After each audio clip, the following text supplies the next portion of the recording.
So, hello everyone. My name is Zak Cunningham, and I lead the Calgary Region Hydrogen Hub. I want to thank everybody in attendance for taking some time out of their busy day to come and learn more about what I view as a very important topic, water.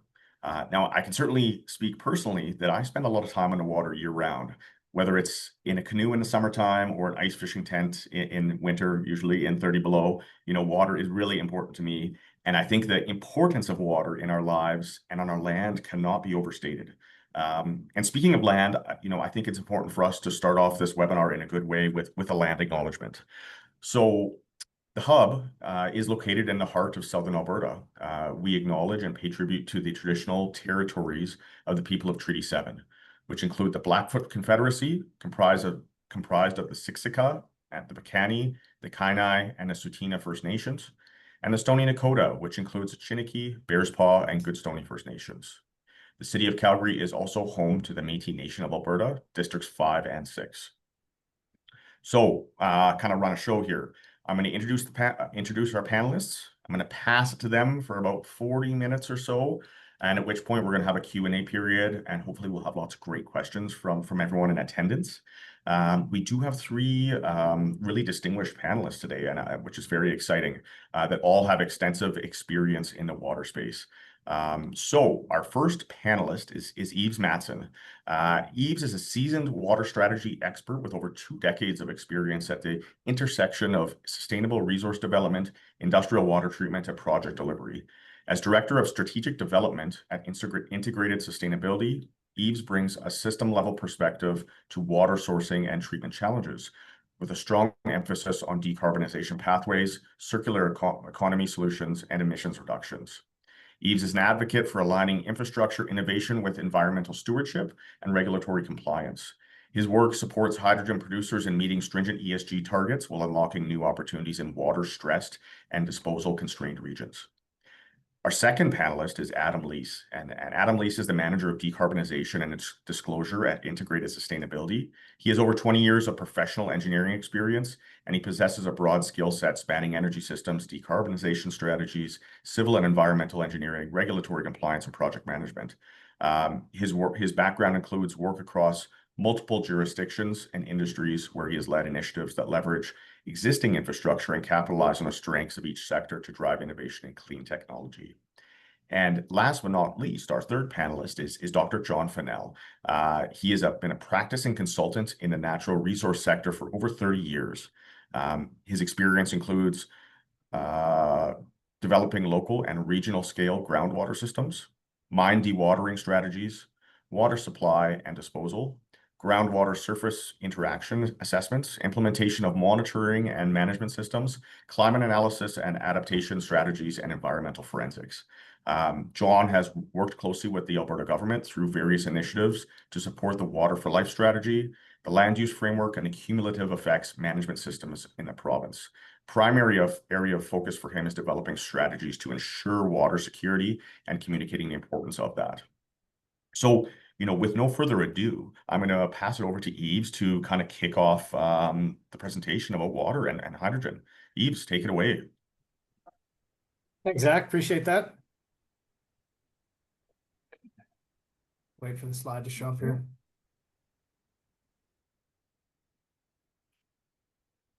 Can you see the slides? Yep.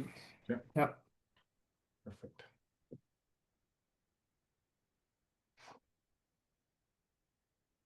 Thanks, everyone. You can quickly bomb through that agenda. We'll be speaking generally to water's impact in hydrogen production. Well, at least I will be talking generally from a high-level perspective, just kind of the key factors involved. Adam will take over and do some more specific technical work. So exactly how does water fit into hydrogen production? There's a couple of takeaways there that folks usually don't think about, especially with regards to cooling. So we'll leave that to him. And then, the grand question, if we have a hydrogen future, is there enough water in the province, specifically the Calgary region, to meaningfully generate hydrogen, as it is, its feedstock is water. So we'll speak to that a little bit and its impacts. Next slide, please.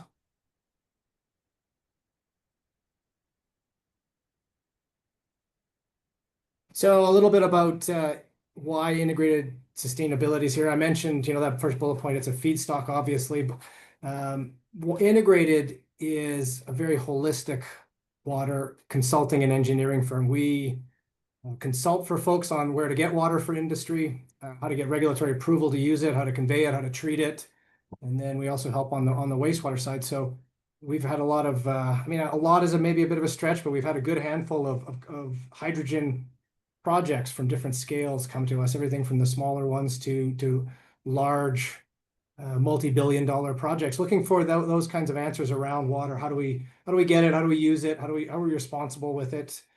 Are there any innovations that can lower our water use and so on and so forth? So we're a one throat to choke for water when it comes to that life cycle of water through something like a hydrogen project, but also other industrial projects. Obviously, that's really where our reach out here comes from. Next slide, please. So one of the interesting challenges the Hydrogen Hub presents is, yes, obviously we're talking about hydrogen to reduce our emissions.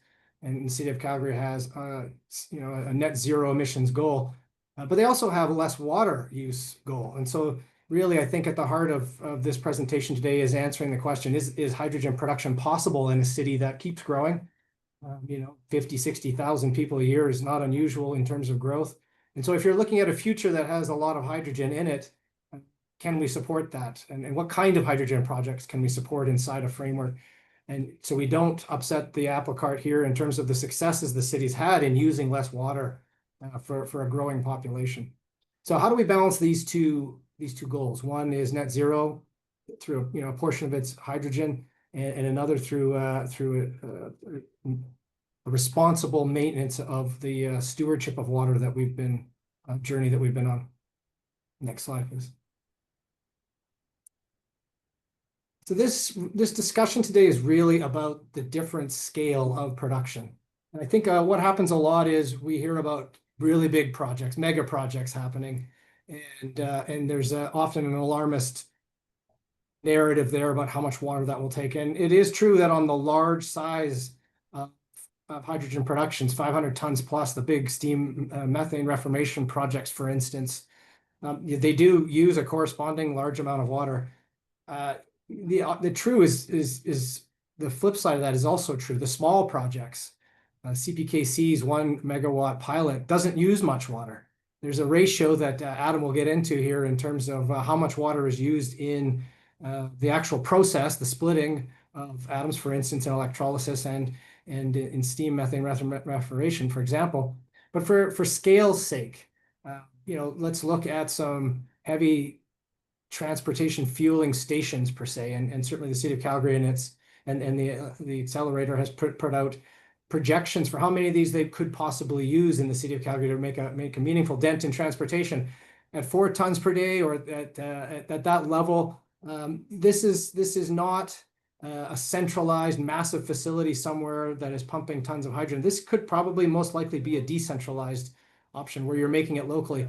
And the big metaphor here, or the big case study, I guess I should say, there is hydrogen is made at these kinds of levels outside of fulfillment centers for folks like Amazon, where they have a hydrogen skid in the parking lot supplying hydrogen for forklifts inside the distribution centers. So there is a model there that's already begun. There are thousands and thousands of warehouses around North America that are already using a hydrogen skid in the parking lot just fine. And that would be probably the first step out for these kinds of projects. Low investment, low impact to the water cycle here in Calgary, but beginning to move beyond warehouses into probably fuel sharing, for instance, 20% diesel swap outs on modified heavy transports.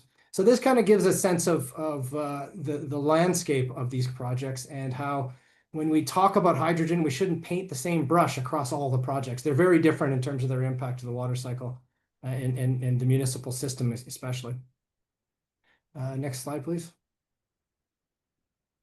So we digested that hydrogen economy in the Calgary region report, and really the takeaways for us are the real opportunities for the city of Calgary. The low-hanging fruit, if you will, is bus, is rail, is heavy freight. Those ones are doable. Those ones are very reachable. 500 tons per day, even if you tally up a few different areas.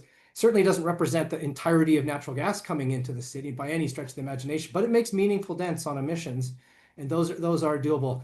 When it comes to the heating, the report talks about selecting high impact assets. I mean, there's a district heating project that could use some of this hydrogen, for instance, in a natural gas hydrogen blending. So it's pick your battles. It's really kind of find the spots inside the municipal infrastructure blend here that makes sense to start this hydrogen journey. And really, it's not a question of, are we going to flip a switch and replace all the natural gas? The big beast, the really monstrous beast, is electricity generation, the thermal generation electricity that gets supplied to Calgary. And that's not going to be a locally generated replacement for the natural gas they use there. If that happens, and that's a big if, that's a much bigger elephant in the room. That would be a solution akin to the natural gas that arrives at those already. That would be produced somewhere else with different conditions and a lot of water, and that hydrogen will probably be piped to those thermal generation plants. So really, let's separate out between the hydrogen fueling station discussion and maybe district heating solutions and maybe some blending in certain infrastructure from the big ticket goals around electricity generation and thermal generation plants. So from there, I'll hand it off to Adam, and he'll take over the kind of, well, exactly how do we use water in that space? Perfect. Yep. Thanks, Yves. All right. Thanks, everybody. What we're going to do here is that we'll kind of go through a little bit, bring the baseline up for everybody to understand the different type of hydrogen production technologies, kind of go through where water fits into it, and then kind of circle back on looking at that scale, how much water is consumed within that scale that we talked about on the small scale all the way up to the big scale, just as some reference points. And we've got some intensity numbers that you can use as a bit of a rule of thumb. So very, very high level here. I mean, this is, any industrial sort of operation, in the particular case, even in hydrogen here, you've got a process water need. So I mean, that's kind of the basic building blocks of what you're trying to produce. In this case, it's hydrogen as that feedstock, either dissociation through electrolysis, or chemical or other process reactions at the end of the day. Typically, when you think about it from a treatment perspective, it's the most intensive. You want to have the purest of water for your process feedstock at the end of the day. Moving sort of down in the hierarchy, you have a cooling water need. Again, industrial operations typically have a lot of heat to manage, and then at the end of the day, and that's no different here within hydrogen production. And often case in industrial operations, it is one of the largest or the largest consumer of water, and it does consume it. It is part of it. It's not always recyclable in the sense. So understanding that it is a consumptive or potentially consumptive demand in these larger operations. And then again, typical balance of plant operations, you've got water for other needs at the end of the day. Fairly typical for all type of operations. Okay. Going into the main types of hydrogen production, steam methane reformation, fairly typical in the petrochemical complex around the Edmonton area. Steam methane reformation is fundamentally combining steam, combining natural gas, and dissociating that to create a syngas. Typically very high reaction temperatures, anywhere exceeding 1,000 degrees Celsius. And then there's a secondary stage to that takes that syngas and further breaks it down into your carbon dioxides and your hydrogen gas at the end of the day. Typical stages there ranging from 200 degrees to 350 degrees Celsius. The intention here is to create that pure stream hydrogen gas and remove that CO2 carbon dioxide as almost as a waste stream at the end of the day. With that, understanding those temperature differences between the reformation process, the water gas shift reactions, as well as downstream of that hydrogen gas also then needs to be cooled for that downstream use so that you don't feed it into the system at such a high temperature. So lots of cooling requirements between these stages as well as the back end. And really, again, a really good conversation about efficiencies here when you think about waste heat recovery, what opportunities are to recover that heat and use it for efficiencies within the entirety of the system. But understanding these are typically large scale operations just due to the nature of the intensity of the energy inputs and outputs. Moving on. Next, pretty well understood, I think, but again, just getting everybody up to the same baseline here. Electrolysis-based systems, typically proton exchange membrane, alkaline-based systems. There's also higher temperature electrolysis systems, but we're just going to touch on these two for today.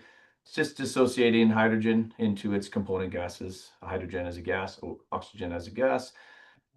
As you can see there, those optimal reaction temperatures, they're not anywhere near as high as steam methane reformation. That's where they like to reside, 50 to 80 degrees for PEM, 60 to 90 degrees for alkaline based. Again, these are averages. But what's really important is without heat control and energy control, these reactions can definitely exceed 100 degrees Celsius without that proper cooling management. And I think that's an important thing to remember. So though they like to occur at lower reactions, they can, again, sort of get out of control without proper management. And that's where those cooling systems come into play. So it's fundamentally important to maintain that operational, reaction temperatures. It's also fundamentally important because it protects the equipment in itself. It doesn't like to be hot. And maybe even on a more important basis is the boil off. So you've got water in a bit of a vessel. It can be contained. It can be a bit of a pressurized vessel. You want to make sure you don't have the, result in boil off causing other safety and explosion related issues within that system. So again, cooling protects the system from a safety perspective as well as an operations and process perspective.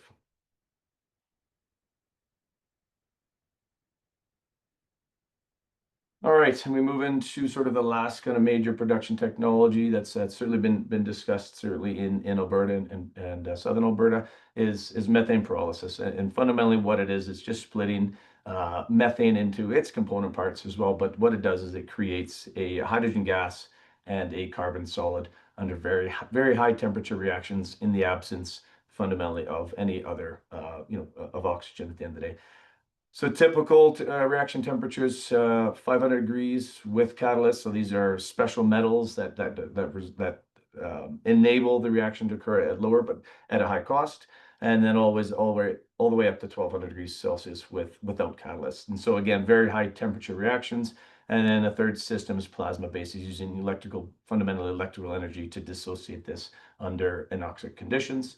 So it does like, high temperatures. It reacts under high temperatures. So the cooling requirements under this type of system, methane pyrolysis, significantly different than membranes and steam methane reformation. So it's kind of a less intensive or less water intensive cooling operation. It likes heat. So recycling that heat, repurposing that heat for preheating is a fairly typical approach to maintain that system, that high temperature system at the end of the day. Really important to note, though, that technology itself, it's certainly not as advanced as steam methane reformation. Lots of SMRs around the world and lots of electrolyzers around the world. This technology is coming along. There's lots of advancements in this, but it's not quite there yet from a wide scale adoption. Okay. So let's come back to cooling here. We mentioned all the needs of cooling. So we've touched on processed water as a feedstock, and we've touched on water as a cooling agent at the end of the day. Once you think about this from that large scale operation, there is a large amount of heat to manage, and typically a smaller system can be done with air cooling or refrigerants, and then it's just too large scale. And what you see in large industrial operations is fundamentally that it's using water and it's heat vaporization to take that heat, evaporate water, and send it on its way. And that's a very effective way in treating that and managing that heat. But it is water intensive, especially on a large scale. A couple of things to consider when you're looking at open loop recycling, which is that evaporative process, is again the amount of water required on a per unit basis. And certainly the blowdown water management. So what you have is what's left over as you evaporate that off. Everything gets concentrated up at the end of the day. So this very much is a centralized large-scale production cooling process, but it is very water intensive. The other that we come across that we work with is once-through cooling systems, but you typically need to be adjacent to a large body of water, whether it is ocean, large lakes, large freshwater at the end of the day. It moves a lot of water. You don't typically evaporate it off, but you do have to you have to understand the effect on, they say, the aquatic environment as you move heat from one source at the industrial facility and down into the aquatic environment itself. Again, very much so on a centralized or large scale basis because it needs to move a lot of water to do so. Okay. So with that, I just want to walk everybody through the sort of the water molecule on a large facility, and then we'll come back and talk about these small scale facilities where we talk about decentralized production. So again, this is probably second nature to most everybody on the call, but I think it's worth walking through it at the end of the day. Start with our raw water source, wherever that may be, whether it be the river, whether it be groundwater at the end of the day. You lead it into a pre-treatment system. So understanding the nature of where it needs to go and what kind of what purity and what quality it needs to be land on when you get into your process system. Okay, demineralized water, we talked about that. You know, this is the processed water. This is where it needs to be ultra pure, both from a steam perspective as well as a electrolyzer perspective. Any of the dissolved solids, we need to remove those, typically done through an RO system at the end of the day. Moving on, we've got that pure demin water into that hydrogen production skid. Again, steam and or electrolysis at the end of the day. With that, we talked about industrial scale cooling. You've got your makeup water into your cooling system, and you've got your hot water return cold water system, as well as those associated evaporative losses on a larger scale. Now, that's just the water supply. Now we've got to think about it from the waste perspective as well. Demin water through an RO system has a reject concentrate you need to understand. On a small scale, maybe not a big issue, but on a large scale, you have a lot of concentrated dissolved solids, other things contained within that reject that you need to understand from a waste management perspective. Hydrogen production as well. Oftentimes there's some liquid concentrates that come with it, so we need to manage that waste as well. And our blowdown water off of our cooling systems. Again, when you think about taking that water, that volume of water, evaporating it off, what's left over, you've got to deal with that as a waste perspective as well. And certainly as well on any pre-treatment on the front end. So that's fundamentally, you know, the nature of the water within a large scale operation. And again, really keying in on that large scale evaporative losses. There's a large amount of consumptive water associated with large scale industrial operations. Okay. Now we move on to what call the small scale or decentralized systems. So again, we still need, even on a smaller scale, we still have heat management, energy management to consider at the end of the day. But because decentralized production is typically on a smaller scale, you can look at other options as well. Closed loop systems, as we call them. So they can be refrigeration cycles, cryo coolers, other different cycles, including absorption chillers. So different fluids as well, CO2 coolers, glycol, brine, water, refrigerants at the end of the day. But again, the nature of this fits into a small package within a small area at the end of the day.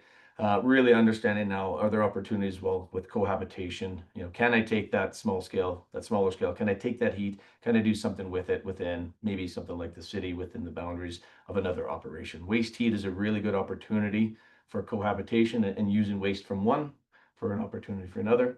And then another fairly typical cooling system is dry air or closed recirculating. Fundamentally, that can work well, say in the winter. Obviously, more challenging in the summer at the end of the day, just due to heat, just due to the environment at the end of the day. Still available, still applicable in decentralized, but one has to really understand this scale of this. If you know, even a small scale operation requires a lot of air to be moved through. So what is the size of that air circulation unit versus, say, a closed loop cryogenic cooler or refrigerant cooler at the end of the day?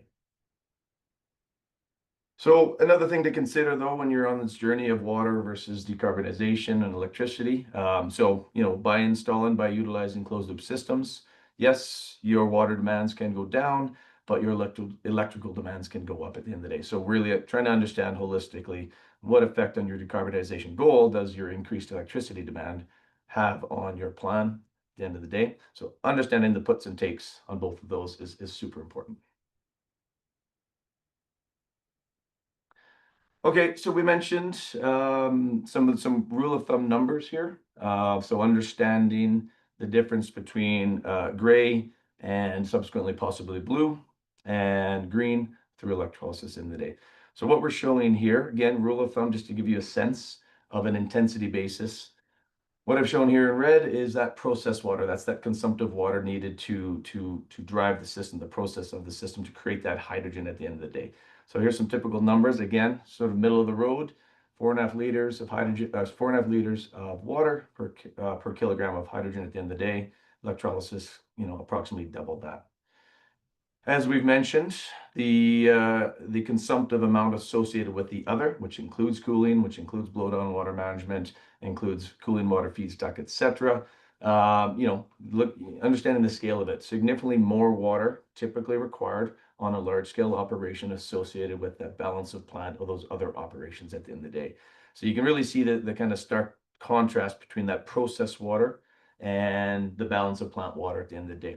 So as a sort of guidance at the end of the day, understanding again that that's the feedstock water. There is a treatment system associated with that. So understanding what would be your RO reject associated with your feedstock for process, understanding your other treatment reject water associated with your other operations. And sort of just taking these as a guide, understanding that, okay, I've got processed water with a reject, I've got cooling water or other water with a reject, and you back that off to your raw water source and you multiply that by your amount of hydrogen that you're going to produce. It gives you a sort of a high level rule of thumb about how much water the system would require at the end of the day. So always ask it about blue hydrogen. So once you take gray, you add carbon capture. What does that mean? Well, fundamentally, there's more water required for that carbon capture system, but it's fairly diverse depending on the nature of the system, whether it's chemical, amine based, physical processes, absorption based, etc.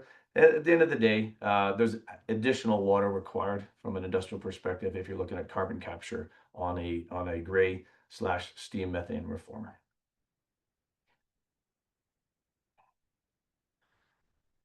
With that, kind of circling back to the scale that Yves had introduced earlier on about small scale on the left, large scale on the right. Obviously, I don't need to walk through these exact numbers for you here. This will be made available later on. But understanding that this is not including any of the pretreatment or reject at the end of the day. You can add these numbers up and add a reject on top of that. So this is a good understanding with closed loop systems, again, refrigeration cycles, open loop systems with evaporative cooling, and open loop systems with evaporative cooling. Again, the scale of the type of development, the nature of the development, everything from that sort of household equivalent here on the left on small scale through the CPKC locomotive pilot. The average fueling station possibly in Calgary is 4,000 kilograms per day, all the way up to that larger steam methane reformer. Again, understanding that this is about the scale of amount of water on a per day basis to feed these operations. Okay, with that, I will pass this over to John to speak to the water resources. Excellent. Thanks, Adam. Welcome, everybody. Well, as you heard throughout the course of this presentation, that none of this actually happens without water. And so it's quite important to understand what we have and where it is and when it is and how we can manage our way through this if we decide to go down this road of hydrogen development. But from the grand scheme of things, the southern part of the province, although one might think it's a very dry place, there's actually quite a lot of water within the system. You just might not be seeing it, and it might be located in different places. So let's go to the next slide and we can have a look at what we have. So first of all, before we get into talking about where it is and when it is, we need to understand the difference between availability and reliability. What is accessible? Are the limitations?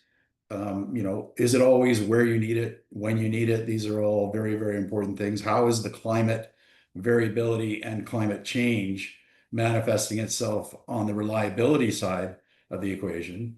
It all comes down to how many straws are pulling from the source, and is there room for more? Are there more sources of water than just surface water? And absolutely there are. Certainly obvious is groundwater, but there's other wastewaters that can be leveraged and things of that nature.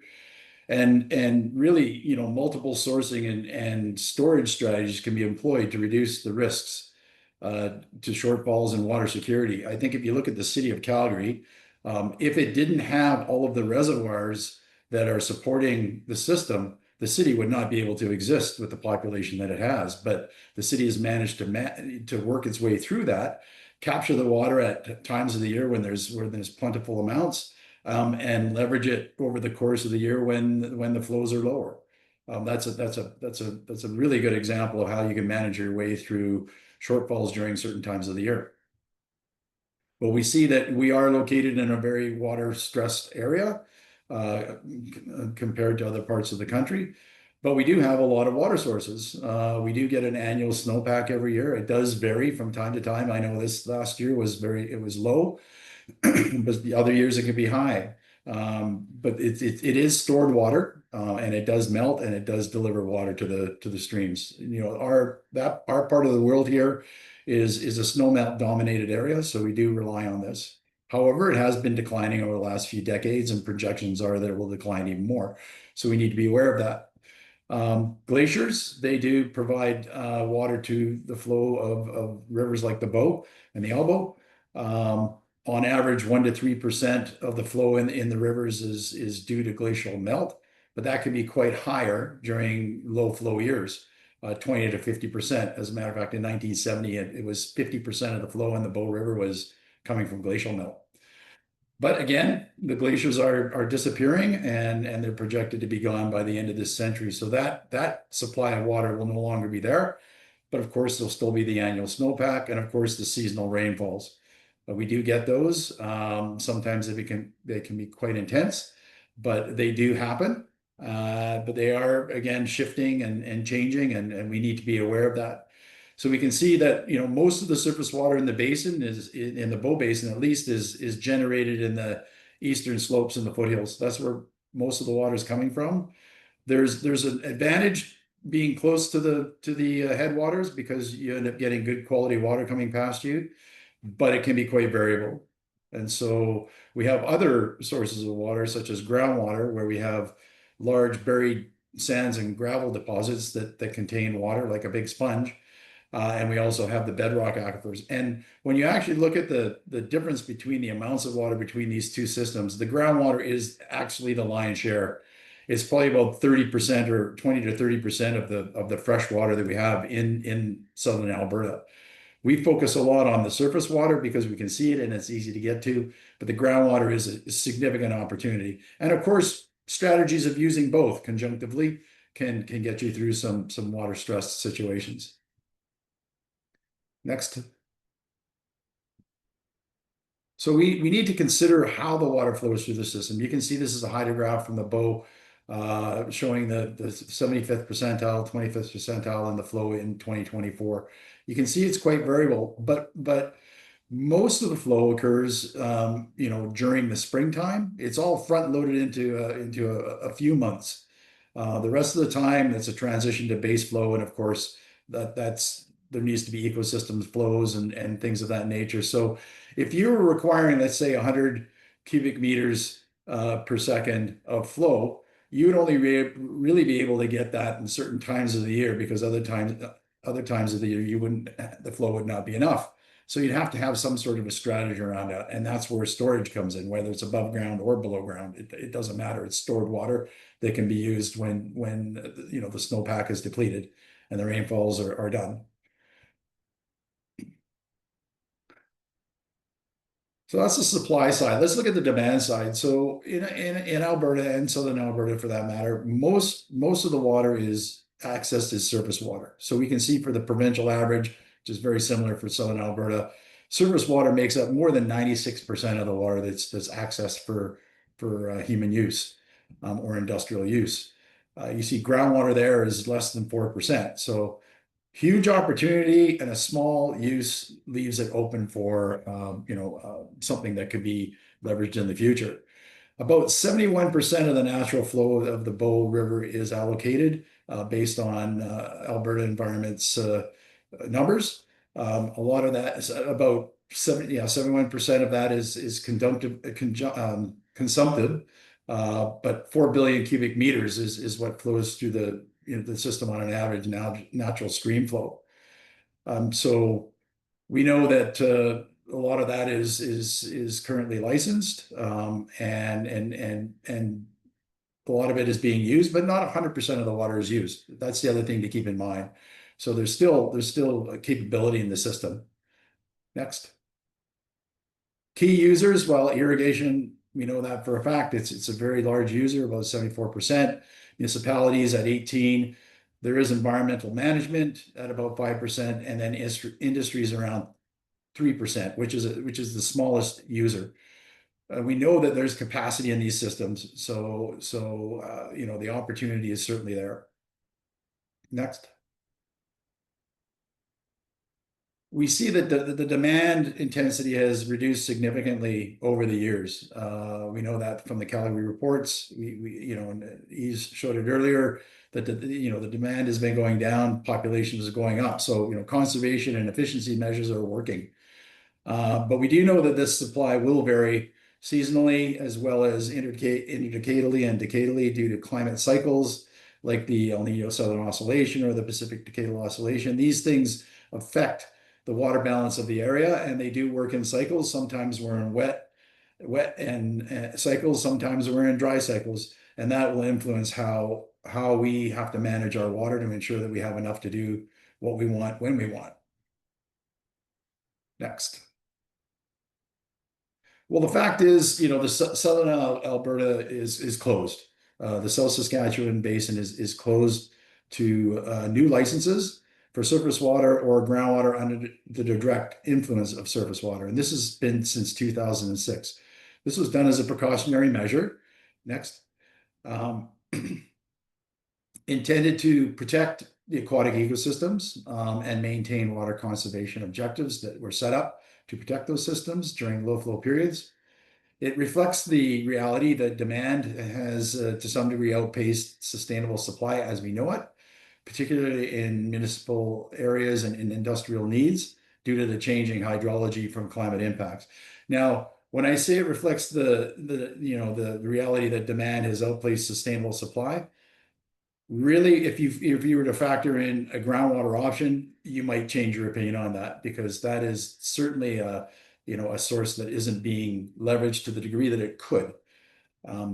We have been successful with license transfers to mitigate the situation, but that's a constrained and finite solution. There's only so many licenses that aren't being used and so much that can go around. So there's other management solutions that are needed, like groundwater offsets, whether it's fresh or brackish, like conjunctive use strategies, using surface water when you have a lot of it, using groundwater where you don't have access to surface water, taking excess surface water and storing it and using it during those types of things, using wastewater recycling. There's so many options that can be used that we really, there isn't such a threat as we might like to think there might be. We operate under a prior apportionment, or what's called a first in time, first in right system. So this means that older licenses have seniority over newer licenses. This has been in place since the late 1800s, early 1900s, when the irrigation districts were set up to deal with the dry conditions in the Palliser Triangle and sustain agricultural activities. So most of the waters I've indicated is used for irrigation, and most of the licenses are associated with the irrigation districts, and they are stored in large storage ponds and reservoirs and things of that nature to carry them through the year. So again, they've managed to figure that one out. Calgary is also a large license holder with an unused allocation, but the challenges with peak supply capability, because that's currently under pressure, and the estimate by the city right now is that conditions are good until about 2036, and then things could get a little bit tight. So modern supply challenges have emphasized the need for a number of safeguards. So, enhancing processes for license transfers, including protection of aquatic ecosystems. So that's like holdbacks, environmental flow needs, and managing allocations accordingly. Establishment of water conservation objectives to reserve the flows for the ecosystems, as well as drought sharing frameworks where the first in time, first in right is temporarily suspended and license holders agree to a managed situation.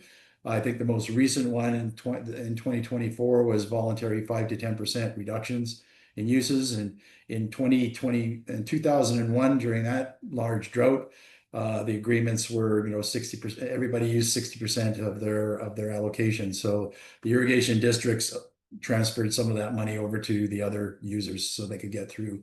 Everybody could get through the system. So that's a community-based solution. Well, I guess looks positive for now, but what does it look like in the future? I guess the projections and all the climate models are for a warmer and wetter system in southern Alberta. That doesn't necessarily translate to more available water. So that needs to be kept in mind. Highly variable river flows with more floods and droughts occurring.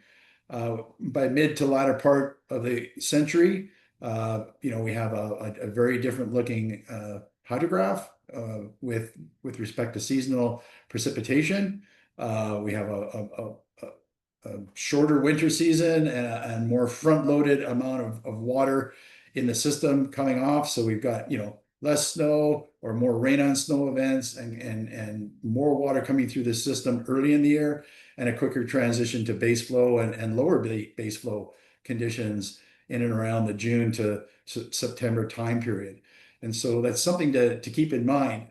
And of course, during that time, the summertime, there's higher demands. So more frequent and extended droughts are projected that can influence, how we have to, release these water molecules into the system to stimulate the economy and keep the environment happy and keep the people happy as well.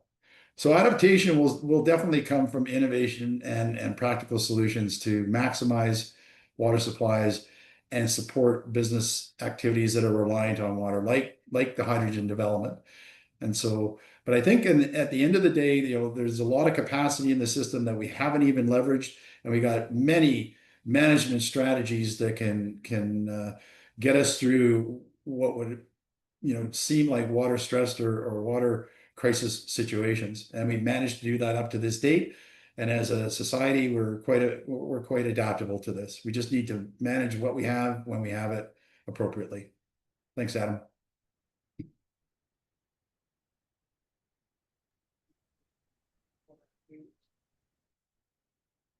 I'll take over here and we'll wrap up quick and we'll get to some questions. I've seen a few in the comments, but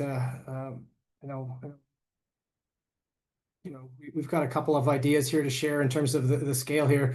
If you just want to flip to the next slide there.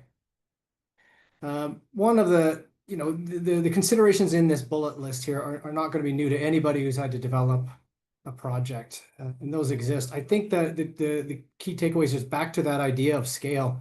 The smaller scale projects that produce a ton or 5 tons a day, they check most of these boxes out of the gate. They're riding coattails on existing systems with lots of capacity within them. And they're small enough scale that they blend in. The larger scale projects obviously are a different kettle of fish. So we've been involved in a project for a fueling station, a couple of tons a day. It's been approved by the municipality that it's going into already. They're very gung ho. It's kind of that first step in creating a marketplace for hydrogen. It's the small step that I think will drive the initial conversations here in the next 5 years. We're also involved with a project on the East Coast that is hundreds and hundreds of tons a day and scaled to go to phase 2 and phase 3 and 4. So really, I think one of the things to bring back here is where does it fit into this municipal space? So even a project, City of Calgary consumes, I mean, I'm rounding numbers here, obviously, it varies over the year enormously, but 500,000 meters cubed per day is consumed by 1.6 million people in their industry.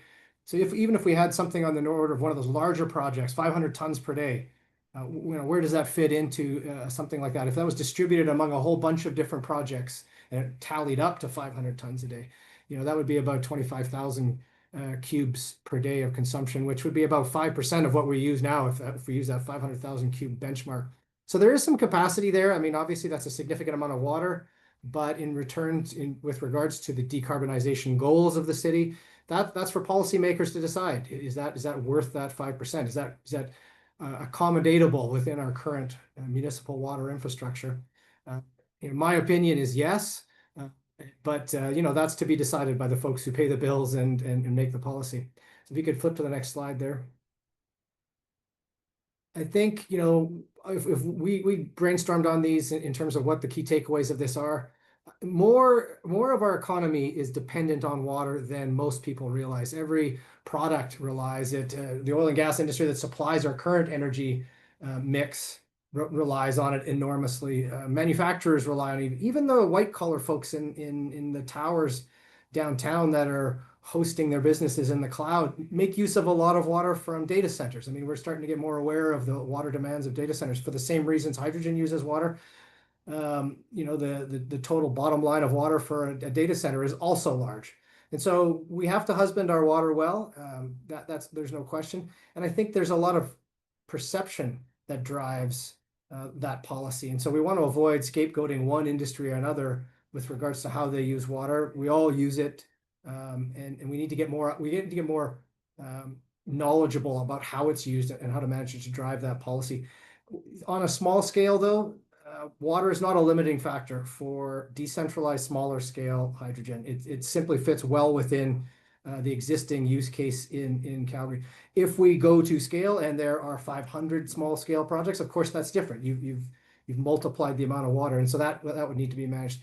The large scale projects that significantly reach into natural gas use for electricity generation and for residential heating, for instance, those kind of large scales, I mean, they're probably going to be developed in more water-rich areas, and the hydrogen brought to Calgary in pipelines like natural gas is. So again, back to that idea of scale, it really depends on what you're trying to achieve here. I think the other side of it is you saw in those ratios there that the cooling water is a significant piece of those numbers I mentioned.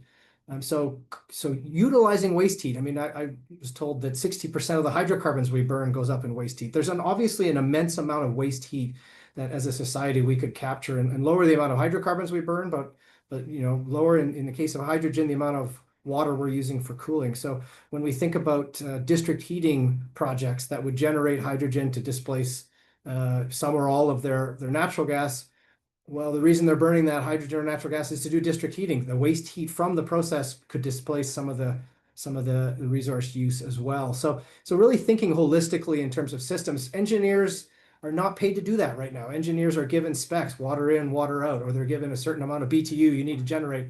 And so they're paid to do very bespoke pieces of that puzzle, and specialists come in and do those, and we bolt those together. So I think it really speaks to that systems integration and that holistic look at this situation and grabbing those. We have a lot of customers starting to look at that. We have oil and gas customers at gas plants looking at waste heat and what they can do with it. So I think there's a real dawn coming here for looking at that immense resource called waste heat. There's companies that will come and install glycol loops to remove that heat for you. They want to generate electricity from it. So that conversation is going to, I think, move to the forefront a lot more in the coming decade here when we do this. I would say, fundamentally, like all good management, we need to do a lot of good planning up front. We need to understand what the implications are. We need to communicate that well to stakeholders, both at policy level, but also amongst the population. We as a people fall very prey to headlines that announce awful outcomes, but there's a lot of detail in there that needs to be nuanced out and systems that can be optimized to avoid some of those consequences. So I don't know, Adam, if you want to add anything in the last note there, but otherwise we'll open it up to questions. No, I think you've covered it. Again, yeah, really understanding that intensity basis, or there's a fundamental need within process, and there's opportunities for efficiencies on sort of the balance of plant type ideas. So with that, maybe over to Zach, and we can start fielding any questions. Great. Well, thank you so much, gentlemen. Yeah, there's a couple questions, and then I have a bunch of questions as well, for you guys. So maybe we could start off. We have an interesting question, kind of about the feasibility of capturing water, not so much in a distributed sense, but in specifically like large scale stationary systems. Has that been looked at? Is that a conversation that's happening right now, or is that kind of too early that no one's looking at it right now? What you've been talking about is really, sorry, go ahead. I was just thinking maybe along line, but without any clarity on that. But I mean, there are jurisdictions that are looking at capturing water sort of within a shallow groundwater system. So almost like a porous reservoir below your feet that can be used for either to slow floods, or it could be used as a storage device as well. So that's fairly I wouldn't say it's widespread, but it's not new by any stretch. So certainly if you think about it from that perspective, there's lots of opportunity there to capture rainfall and save it for later. Yeah, I think I'd like to add just a little bit to that. I find it interesting. I mean, it's good to be looking at these types of technologies and approaches. A lot of them can be quite quite marginal when compared to, you know, the sources of water that are just right at hand. And I think, you know, from my perspective as a water manager, you know, when I'm presented with, you know, these types of supply sources like, you know, groundwater and things of that nature that aren't being utilized, I tend to go to those first because that's kind of the next iteration, you know, surface water, groundwater. And if we're getting extremely tight, then we're going to technologies where we can, you know, maybe even harvest it from the atmosphere or whatever. But that's where this is going. I don't think we're there yet. You know, we've got a lot of water opportunity to leverage before we get to those types of things. Yeah, and to add to that, I mean, in terms of surface water management and storage, I mean, you are going to generate a footprint that for storing. So if you're going to make artificial reservoirs to capture surface water, you're going to be digging big holes and so on. And so there's a consequence there. And to further what John just said, I mean, one of the things to bring up is saline groundwater. I mean, there is fresh groundwater underutilized, as John said. There's also saline groundwater, and in the production of hydrogen, you're pushing water through a reverse osmosis system anyway to demineralize it. It's not enormously impactful to put 5,000 TDS brackish water through an RO. You're doing a two-pass RO, and so the incremental challenge of using treating brackish water for hydrogen is not enormous. And so in a situation where, look, we'd like to co-locate, or we'd like to use this in a place where water's extremely, southern Alberta, extremely challenged, but the wind and solar is there, and we'd like to bring it up from there. I mean, there is groundwater, but also saline groundwater opportunities there at scale to make use of. It does increase the cost of hydrogen a little bit, but if you balance out the availability of solar and wind in those locations and say, you know, an extra couple of percentage points on my RO system is worth it. If I have unlimited or relatively unlimited use of these non-potable solutions, non-potable sources that you know, nobody really minds if I use that. So there's options. There's also options from industrial effluents like pulp and paper mills. Again, they have their own unique treatment challenges, but you know, reusing those effluents is another option. Great. You know, maybe on that thread, we could tug on that thread a little bit more. Yves, you commented there's, you know, a variety of different types of water, some, you know, relatively not so saline. We have a question here from Annika. She's asking, I'm sure a lot of people are thinking the same thing, like, hey, we produce a lot of water, like produced, you know, water from oil and gas operations, stuff like that is kind of what I'm assuming. You know, you talked about how you can put a mildly saline water through relatively easy. What about something like produced water? Is that like in the big picture? Is that a couple of points, you know, on the OpEx side of things, or is it like could it be a huge part of a project in terms of the economics? You know. Yeah, the challenge of produced water is it is a nasty of nasty waters in terms of it's far more saline. We're bringing that up from 4 kilometers down. It's had a lot more geologic time to dissolve the salts. It's if seawaters, I'm talking brackish water at 5 to 10,000 TDS total dissolved solids. Seawater is at about 30,000. These produced waters are at 100 or 150,000 TDS. Really, you're not using ROs for that. There are some technologies, but they're costly and maybe not ready for market. So you're also having some hydrocarbons in there. You're having some frac fluids in there. There's a whole host of other water treatment aspects that you would need to clean that brine, and then you would need it's a much greater technical challenge to get to distill water out of that water column. It's doable, but you know, like I said, you would probably gravitate towards a couple of saline groundwater wells if you were looking at using non-fresh water full stop because of constraints. That would be a much easier solution to get than taking 150,000 TDS water. If I could just add to that, I mean, yeah, I mean that's kind of getting to the extreme when you're getting into the hundreds of thousands of, you know, TDS. You know, some of these shallower reservoirs that are accessed for gas and things like that have water qualities that are, you know, 5,000, 10,000. I mean, they are doable. These waters are coming up, so they could be used. The big challenge there is conveyance. Like, yep, moving this water from the source to the demand, you know. And so there's a cost associated with moving that water around. But if there's small amounts of water, I mean, trucking is, you only have to talk to the oil industry to know that they know how to move water around. And when pipelines are justified, they're justified. But other than that, a lot of water moves around just on the roads, and it's good enough. So there are possibilities there, but I think most of these, either decentralized type projects would access water right where they are. Whether it's groundwater or bringing surface water in to as a feedstock. Great. Very interesting. So maybe we could touch on the topic of cooling. Adam, you kind of talked a little bit about how there's some closed loop cooling, there's flow through cooling systems. Yeah. I guess I would ask, can you give me a sense of, when you said large scale, there's challenges with the scales you're using, but then also the cost. I would imagine that is it orders of magnitude more expensive to have a closed loop cooling system, or is it, obviously it varies by project, but are we thinking orders of magnitude, or what should we be thinking? Yeah, it's really tough to compare those two situations. I mean, when you think of that industrial scale cooling, the efficiency by which vaporizing water takes heat away from the system and sort of carries on its way, it's just such an efficient way of moving things. But you need to have it at such a large scale that you need a large enough project to be able to sort of justify that large evaporative type system. Now, there's also a scale in between too. You can have a flow through system that you bring mist, for example, and so you're reducing your water demand, but you're increasing it, almost like an airflow situation.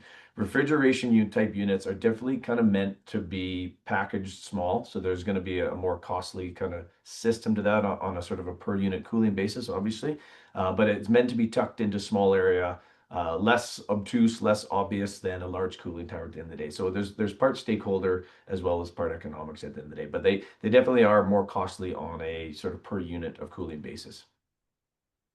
Okay, great. Well, I see we're coming up on time here. I see we do have a couple questions about some specifics about comparison of water use between, power plants relative to electrolysis and SMR. I think, that might be a bit tough if you don't have that on hand to answer that kind of question.